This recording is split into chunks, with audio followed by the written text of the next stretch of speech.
సరే ఈ యూత్ అంతా వాళ్ళకి అనేక ఆపర్చునిటీస్ ఉన్నాయి, ఎందుకు అక్కడ వెళ్ళకూడదు అనేసి స్కూల్ పిల్లలకి పేరెంట్స్కి సైనిక్ స్కూల్లో పంపించండి, ఆర్మీ స్కూల్కి పంపించండి, మిలిటరీ స్కూల్కి పంపించండి అని మోటివేట్ చేయటం, వాళ్ళకి చెప్పటము, వాళ్ళని అప్లై చేయించటము, వాళ్ళకి కోచింగ్ గైడెన్స్ ఇవ్వటం. అట్లాగే ఎన్డీఏ ఇంటర్మీడియట్ పిల్లలకి ఎన్డీఏ బాబు ఈ బుక్ చదవండి, ఇలా ఉంటుంది, మీరు చైతన్య నారాయణలో చదివింది చాలు, అది పేపర్లో పెడితే మీరు సెలెక్ట్ అవుతారు, ఆ విధంగా చెప్పి వాళ్ళకి మోటివేట్ చేసి ఆ విధంగా ఒక 15-20 ఆఫీసర్స్ అయ్యారు.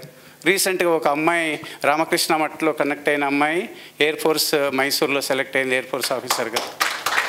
సో ఆ విధంగా మనము అంటే only it is not coaching, guidance, 1-to-1 guidance, ఎక్కడైనా వాళ్ళ ఇంటికి వెళ్ళటము, రామకృష్ణ మఠంలోనే ఒక దగ్గర కూర్చోవటము, లేకపోతే వాళ్ళు ఎప్పుడైనా ఏదైనా ఇన్స్టిట్యూషన్లో కూర్చోవటం, అట్లా కూర్చొని వాళ్ళకి 1-to-1 కోచింగ్ ఇచ్చి గైడెన్స్ చేయడం జరుగుతుంది. ఏది ఏమైనప్పటికీ కూడా మనందరం దేశం ఫస్ట్ వస్తుంది. అంటే ఇండియన్ మిలిటరీ అకాడమీలో ఒక ప్రొవర్బ్ ఉంటుందన్నమాట. జనరల్ చత్వతే ఏం చెప్తాడు అంటే, the welfare of the country, the safety and welfare of the country always comes first. మరి సెకండ్ ఏమొస్తుంది?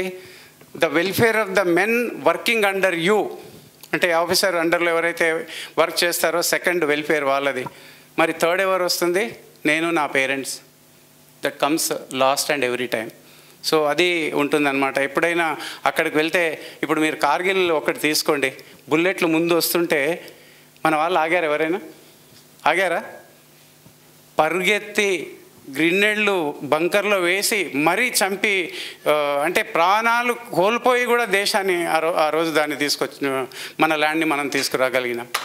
సో అది ఉండేటటువంటి ఈరోజు ప్రపంచంలోనే ధైర్యమైనటువంటి, సాహసోపేతమైనటువంటి, సొఫిస్టికేటెడ్, ఎక్యూప్డ్ మిలిటరీ అని అంటే Indian army, Indian air force and Indian navy.